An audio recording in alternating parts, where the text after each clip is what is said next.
How we doing, guys? Good. How you doing? Josh, can you take us through the third down play call at the end? How you guys executed the ball to victory? Called our basically our best pass play. Saw zero, got to a zero check. They played it well, and I just kind of peeked backside, and there was an opportunity to go get it, so that's what I did. The way that the last two did go, not having James tonight, another crazy game between the Bills and the Jets, just what does it say about the toughness of this team? Resilient guys. Proud of how Ty and Ray stepped up in the run game today. I thought our guys blocked their tails off in the pass game. I think we got it to quite a few different guys. And first half was very, very good, and we got to find a way in that second half to keep that momentum going. A lot to learn from. Got a little sloppy there at the end. Some penalties, but it was a team win. Hey Josh, this has been a tough place for you the last couple of years. What does it mean to survive this one and go to 4-2? It was great. I wanted to come out and play a clean game, get through my reads quickly. I'm not sure what I finished with, but felt like we were pretty efficient on the offensive side of the ball. It's a couple plays that I missed that I went back. That third down to Dalton, overthrew him. There was an in-cut from zero that I could have thrown, but at the end of the day, all you need to do is score one more point than them. Is that a buzzword, efficiency, throughout the week? Sort of take what they're giving you, not kind of force things down? Well, I think coming back to the first game here last year, just getting a little greedy and wasn't trusting what I was seeing. In that second game at home, felt like we got into a rhythm and a little groove and started trusting what I was seeing and just getting through my progressions well. And guys did a good job of getting open tonight and catching the ball and making some plays for us. What about the effort from Ray Davis tonight? You needed him without James, and he came through with a big performance. Yeah, it was awesome to see. That's why we drafted him. He's not going to, surprise you with his speed, but he's just so quick in and out of his cuts. He's downhill, and his center of gravity is so low that he's tough to bring down, and he runs the ball super hard, protects the ball. I'm very proud of him for stepping up. On the long pass to him, is it a running back 45 yards downfield? Was that sort of his scramble rule on that play? Yeah, I got out. I saw a flag being thrown for defensive holding, and just felt like I had a free play there, and just gave him a shot, and he made a play for us. Things could have gone bad at the end of that second quarter. There's a fumble. You guys recovered it. Then you throw a touchdown. That was the biggest play of the game. Dalton Kincaid running the ball, Saibo running the ball, and us being able to score a touchdown. And I think on that next play or 2 plays later, whatever it was, but biggest play of the game right there was just our guys out efforting them, and it was that's good to see. You had issues turning over the ball here at this place. Did you feel like after that play it was okay? Maybe this is going to be different this year. Here. Yes and no. Again, I was just trying to take it one play at a time and just, like I said, get through my reads and trust what I was seeing. Josh, you take them all, as individual games, but division game against them. What's this mean for you guys? We know that's goal number one. Yeah, our number one goal is to make the playoffs, and you do that by winning your division. So we understand the gravity of this type of game. Us being 4-2, a 2.5 game lead with the head-to-head win, as opposed to being 3-3 and being second place. So big game for us in terms of where it stands. In the grand scheme of things, though, it was the next one, and that's why it was the most important. We'll turn our attention to Sunday. Josh, the mood going into the locker room after that kind of a disastrous end of the half? Yeah, obviously kind of a gut punch, going in thinking you're going to have a 2-score lead there, and they catch a Hail Mary, which, again, that's part of the game. That's why we play it, and fans love to see those type of plays. And when you're on the opposing side, you're like, this freaking guy, So, again, fighting through adversity, getting in at halftime, regrouping, saying let's just control, one play at a time. We didn't score as many points in that second half as I'd like, but found a way. Hey, Josh, your first drive tonight seemed like the aggression was there. Eric Wood even said you were like bullied then that very first drive. Was that the mindset this week? I think so. And that started with our O-line and our running backs. I think even Dalton Kincaid on that, I think it was the second play, putting his shoulder down and going and getting a first down. So that just tells us we were ready to play, and that our guys trusted our game plan, and we just were out there executing at a high level. With a large number of penalties on both sides tonight, was it hard to get into a rhythm, stay in a rhythm, because it always seemed you were starting, stopping? Yeah, I think in that second half, just being behind the sticks, 1st and 15, 1st and 20, doing that too many times. We had false starts, legal formations, just stuff that we need to clean up, and we'll look at the film and take it from there, but ultimately that's on my shoulders, so I got to be better for us there. Josh first came back for a tear, and he makes what ends up being the game-sealing interception. After missing those first 4 games, how nice was it to see sort of him have that moment, and how do you describe what he means to this team? That's great. You know, he's the best nickel in the game, and that's a heck of a play. And you know, that's we missed him, and I'm glad to have him back on the field doing his thing because he's such a great defensive weapon for us. You know, we feel like he can guard anybody, and again, he just continues to make big plays. Thanks, everybody. I appreciate that.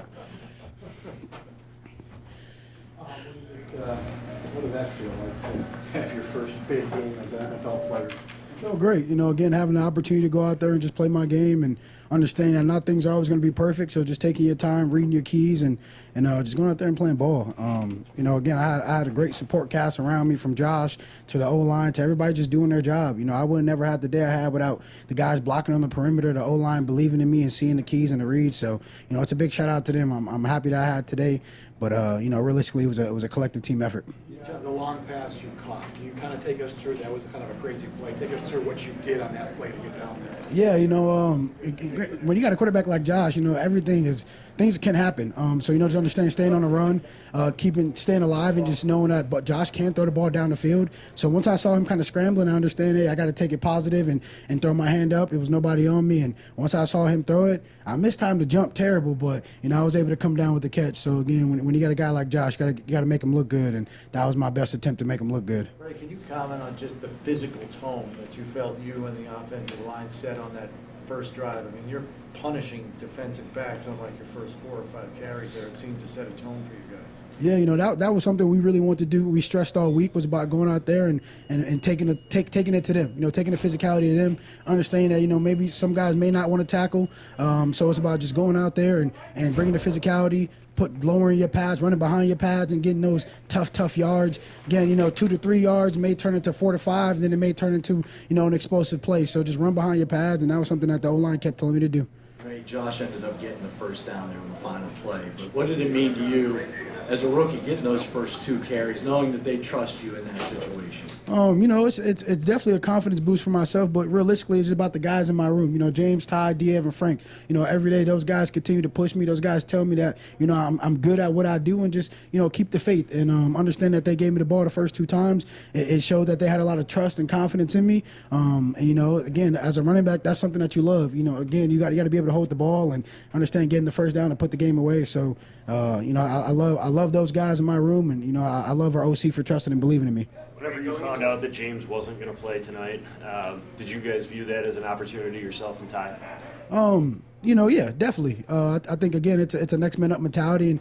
And for us, you know, as running back by committee today with Ty going in there and playing his game, giving us some great runs. He put us in a great field position to go out there and score. And, you know, it was about whenever my turn presented, I had to just do the same thing. You know, we know James is a very explosive running back, and he's really good. So we got to make sure that threshold of, again, being explosive and providing the offensive spark, you know, me and James knew we had to keep that up because, you know, James wasn't there.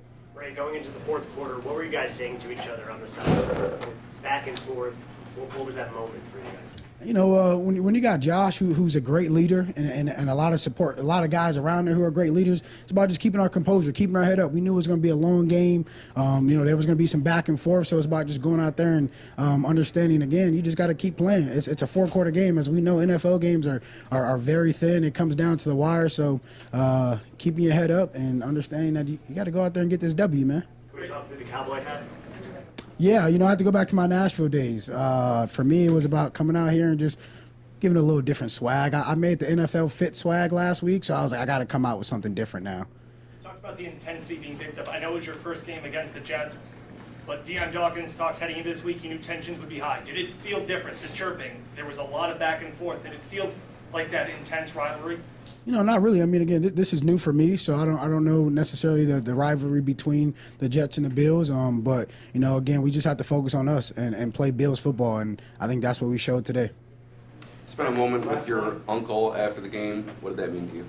I mean, my uncle's been here. You know, he's been a rock for me. He's been at every game, and you know, there's been a lot of ups and downs for me personally. So being able to just have him there, enjoy that moment, and definitely when I get back to my phone and talk to my family, you know, it's definitely going to be some tears shed because it took a lot to get here. It was a long road, less travel, but at the end of the day, I'm here. I'm blessed, and I got to appreciate every opportunity that I get. Okay. Thanks, Ray. Thanks, Ray. I don't speak for the room, but like an uncharacteristic performance by one of your teams, discipline, situational awareness, things like that. How do you process this right afterwards? Yeah, we've got a lot to clean up. We've got to be more disciplined. We can't beat ourselves.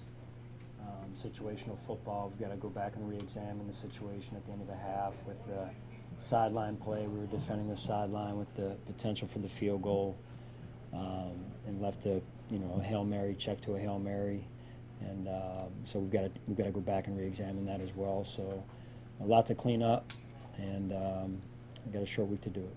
Josh had a tough game last week. Rebounds. Yeah, thank you. Just so it's more, yeah, sorry. Tough game for Josh last week. Bounces back with a much better performance. What was the difference from your perspective for him today? Yeah, number one, when you're able to run the football, it helps. We were able to run the football last week, don't get me wrong.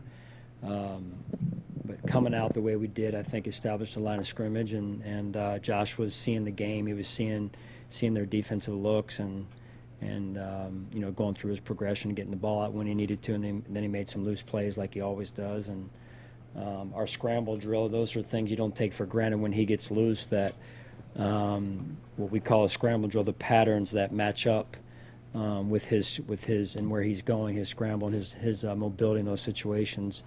We got some completions off him as well. So we practiced that this week. Joe did a great job making sure we were getting that in practice this week, and then you saw the execution of it. Sean, you mentioned Taylor Rapp and Darren Johnson. Just what did they mean to this defense tonight, coming back after? Yeah, we missed them. We missed them last week. Good to have them both back.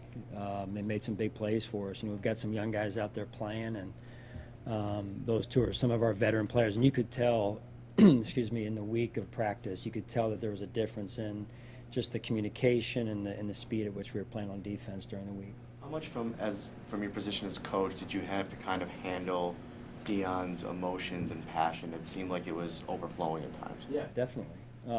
For not just Deion, but just too many penalties overall. And it's hard to win when you've got 11 penalties, 6 of which I believe were either pre-snap or post-whistle penalties, which is not how we handle ourselves. And so we just play football the right way. That takes care of a lot of it. With Deion, I more meant like the stuff before the game, the history there with this team, the back and forth, even walking off the field, kind of pointing at some of their players. How do you manage that as a coach? Well, you address it, and you do the best you can. At the end of the day, then he's got to take that and make sure he's thinking of the team first. And those pre-snap, those are pre-snap or post-whistle. Those are non-negotiable. That we don't tolerate that stuff. So we've got to do a better job in that category for sure. There was a time, Sean, on the sideline where Josh made it a point to address some players whose emotions were maybe going a little bit overboard, as you're talking about. Is that what you need to see in the leader in Josh Allen? Absolutely. Yeah, absolutely. And not just him, but he carries so much influence when he does things like that, when he's keeping his composure, keeping his head about him. In addition, playing the way he played tonight, that's a sign of a leader, and then you can see the influence that carries. And so, I thought TB does a similar thing on the defensive side. I thought he did some of that tonight, and we need that. That's important. The player-driven leadership is huge. Sean, we asked about Tyler Bass kind of going back to training camp with some bumps there and throughout the season as well. Just what's your confidence level in him right now, and what are you seeing during the week that's different from games? He knows he needs to make those kicks. That's the bottom line. He knows he needs to make those kicks. Sean, you mentioned the play at the end of the half. That situation, is that something that is decided in the moment, or is that done Thursday? I mean, can you maybe take us through how you're rolling out what you're going to do? At the end of the day, it didn't work, right? So that's why we have to go back and re-examine it. there's a grid you go through at the end of half or end of game situations based on the time on the clock, the timeouts they have, and you try and put your best defense out there for the situation. Like I said, at the end of the day, they executed better than we did, and so we've got to go back and re-examine, making sure we've got the right number of rushers for that situation, as well as the right number of cover guys, and so that'll be done this week. Sean, situationally, the end of this game mirrored a lot of what we saw in Houston, where you get the ball back deep in your end, you decide to run it twice this time, actually 3 times this time. After that Houston game, you said this is something we're going to learn from. Did you see it kind of come to fruition in this one? We did. I mean, sometimes you put in the work and it doesn't, right? But we spent a lot of time this week meeting just from a game operations, game management standpoint, and I thought we handled it extremely well. And then 17 kind of drew that one up, that last play in the dirt a little bit, and he's a heck of a competitor. So. 6.5 minutes in, and we haven't mentioned Ray Davis yet. I think I mentioned him earlier. Sorry. Well, let's elaborate on the game. You did right off the top. The game. All right. Well, the game that he had, and how you were able to deploy him, and when did you know that James Cook wasn't going to be able to go for it? Yeah, James, I'll give him credit, and Khalil too. You get some guys out there pushing through it. Teams are hurt this time, 6-7 weeks in, whatever it is now, and most guys are playing with things. And Khalil being out there, he wasn't 100%, but appreciate how he was able to get through it and push through for his team. And you could just see it on his face during the week, even though I think he only got a little bit of a few reps on what was our Saturday, I believe, and James got a few reps also. We were planning on working him out before the game, and he just felt like he wasn't going to be able to help the team, and we all respect that. We want him out there. He wants to be out there, and hopefully he can get back for this week. Sean, on that note, I'm sorry, I just wanted to follow. I'm sorry. Yeah, go ahead. Just on Davis, the opening drive especially, like 50 yards or whatever he had before he even caught that long pass. What did that, being able to establish that without James Cook? You could feel it. You could feel our intent to win the line of scrimmage. You could feel that from our offense, from our offensive line. I mean, it takes 11 guys to run the ball well and run it effectively and run it with an attitude, and those guys, they came out with that and that type of mindset.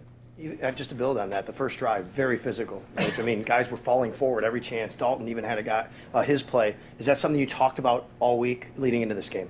Well, we knew what type of game it was going to be. We knew it was going to be close. They're a good football team. When you've got Aaron Rodgers as a quarterback and a high-level defense, we knew what type of game it was going to be. So, and quite honestly, most of their games have been just like that. Our offense came out and established, like I said, a mindset and a tone, and especially getting the rookie off to a good start. And Ty was in there too. Let's not forget Ty. And so, two guys stepped up in James's absence. Sean, how would you rate these last 3 road games, and how good will it be to return back home next week? Well, I think you learn a lot about your team when you go on the road, especially for 3 straight weeks. And we learned a lot about ourselves even tonight, just in this game. So it'll be great to be back home.